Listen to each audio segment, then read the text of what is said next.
श्रीमंत गरीब मुख्य नाही, हे मुसाफिरखाने आहे असं सांगतो बघा. मोठ्याने बोलून धैर्याने सिद्धांनी सांगितलं. आत मातेच्या जवळ बसून भगवद्गीता वाचून सांगत असलेल्या श्रीमंताला बाहेरचं संभाषण ऐकून आश्चर्य वाटलं. हा मुसाफिरखाना, धर्मशाळा असं पुन्हा पुन्हा सांगत गोड कंठाने खूप दिवसाच्या जटिल प्रश्नाला परिहार मिळाल्यासारखं झालं. तो श्रीमंत असला तरी सुविवेकी, गीता जाणावी असा गुप्त अध्यात्मी होता. बाहेरचा वेश खुळा नाही, कुणीतरी सत्पुरुष असावा. महालासारख्या या घरात पाय टाकायला धैर्य पाहिजे.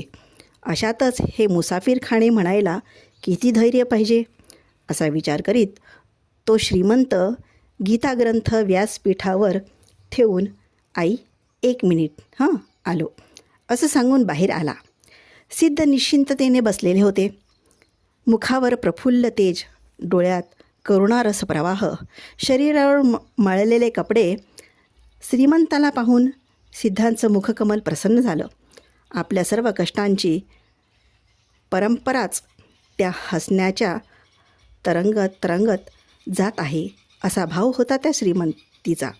चौकीदार थरथर कापत, धनी माफ करा, हा खुळा जात नाही बघा, ढकलून पाठवतो धनी. जायला पुढे पाऊल टाकले तेवढ्यात श्रीमंताने त्याला गप्प बस असं खुणीने सांगितलं. स्वामी, हे श्रीमंताचं घर.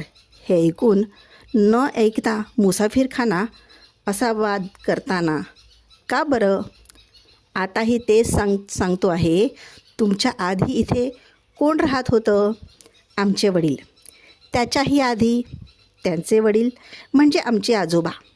त्याच्या आधी आमच्या आजोबांचे वडील म्हणजे पणजोबा. ठीक. या घरात एकानंतर एक येऊन अनेक लोक येऊन गेले. प्रत्येकाचा जीवनकाळ 1 दिवस असं समजलं तर प्रत्येक 1 दिवस राहून गेल्यासारखंच ना. शाश्वत कोणीही राहील नाही. मुसाफिरखाना नाही तर काय आहे? श्रीमंताचं अंतःकरण पक्व झालं होतं. त्याच्या समस्येचा परिहार झाला होता. त्यांनी विनयाने, स्वामी, आपण उदात्त बोध केला. गुरुस्वरूप महात्मा, या आत या. चौकीदार थक्क होऊन पाहतच राहिला. खुळ्यासारखा दिसला तरी महात्मा. श्रीमंताच्या मागून सिद्ध गेले.